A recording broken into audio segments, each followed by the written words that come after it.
이번 화에도 하나라에 대하여 알아보도록 하겠습니다. 선양제에 불만을 가진 우의 아들 사기는 우의 부족장을 계승한 백익을 처형해버리고 중국 최초로 자신을 왕으로 칭하며 하왕조를 건국하는데 성공하며, 사기가 돌아간 후 그의 아들 태강이 왕위를 계승하나 태강이 무능하여 후예라는 사람에게 왕위를 빼앗기며, 후예 또한 자신의 측근 한착에게 죽임을 당하고 하나라의 왕자 상까지 한착에게 죽임을 당하여 하나라는 사실상 멸망해버립니다. 상이 처형당할 당시 그의 부인 유잉씨의 부족인 후미는 상의 아이를 임신한 채 간신히 자신의 어머니 부족으로 도망가 남자아이를 낳으며 소강이라고 부릅니다. 소강은 현재의 산동제녕시 부근에 살고 있는 유잉씨의 외할머니 집에서 목축업을 하면서 지내던 중 상의 아들이란 사실이 알려지는데, 한착은 크게 놀라 자신의 장남 한유를 파견하여 유잉 부족을 공격하니 소강은 할 수 없이 유우씨의 부족으로 도망가게 됩니다. 이때 유우씨의 부족장 우사는 소강이 마음에 들어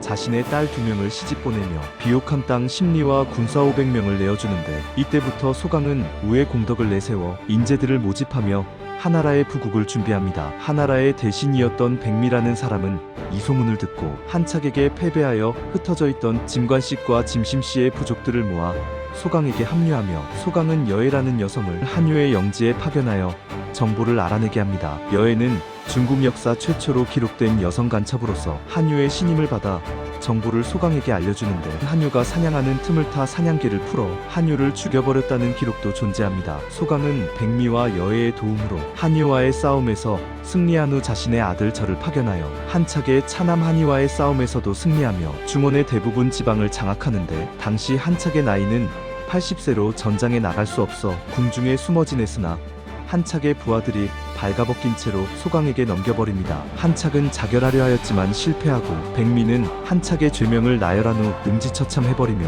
한착의 유궁씨까지 몰살시켜버리니 이 사건을 소강중흥이라고 부릅니다. 하나라의 부국에 성공한 21년 후 소강은 병으로 돌아가 양하에 안장됩니다. 중국에는 소강이 제일 처음 술을 빚어 만든 두강이란 설도 있어 술의 신으로 추대되며, 현재에도 두강이란 술이 있습니다. 왕위를 계승한 소강의 장남전은 동이족의 세력을 견제하기 위하여 도읍을 로구에 옮겨버리며 저 이후 괴, 망, 설, 불황까지 아들이 왕위를 계승하는 방식을 사용하나, 불황 때의 재능을 인정하여 자신의 동생 경에게 왕위를 물려줍니다. 경 다음으로 다시 아들이 왕위를 물려받는 방식으로 근, 공갑이 왕위를 이어오는데, 공갑이 미신에 심취하여 무도한 일들을 벌이기 시작하며 하나라는 쇠퇴하기 시작하며, 그 뒤로 고발이 왕위를 이어오다 17대 왕인 걸의 통치기간 상나라는 다시 위기를 맞이하게 됩니다. 걸은 어렸을 때 총명하고 무예까지 강하였으나 고집이 세고 성격이 난폭하며 주세까지 밝히니 나라를 다스리는 데에 관심을 보이지 않고 대신들의 권유를 받아들이지 않으며 마음에 들지 않으면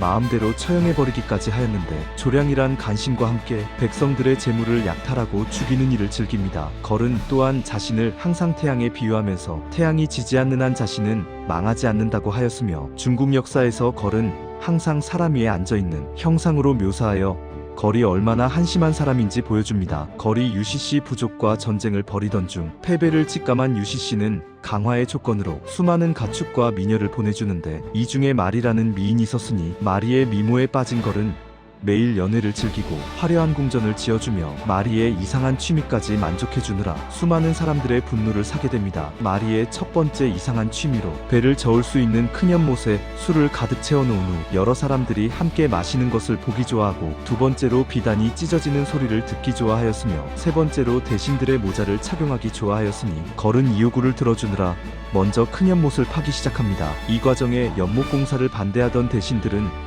모두 처형해버리며 술을 잘 마신다고 소문난 3,000명을 불러 함께 연못에서 즐기게 하였으니, 이 때문에 수많은 사람들이 술에 취하여 연못에 빠져 죽는 사건이 자주 발생하고, 각 지방에서 비단을 거두어들여 마리 앞에서 찢게 하니 백성들의 분노가 쌓이기 시작하며 걸이 빨리 죽기만을 기다립니다. 이때 상구에서 걸의 황당한 모습을 지켜보면서 하나라를 멸망시키기 위하여 열심히 준비하는 사람이 있었으니, 그 사람은 바로 상부족의 탕입니다. 상은 워낙 작은 부족이었는데 어떤 방법으로 하나라를 멸망시킬지 다음 화에 이어가겠습니다.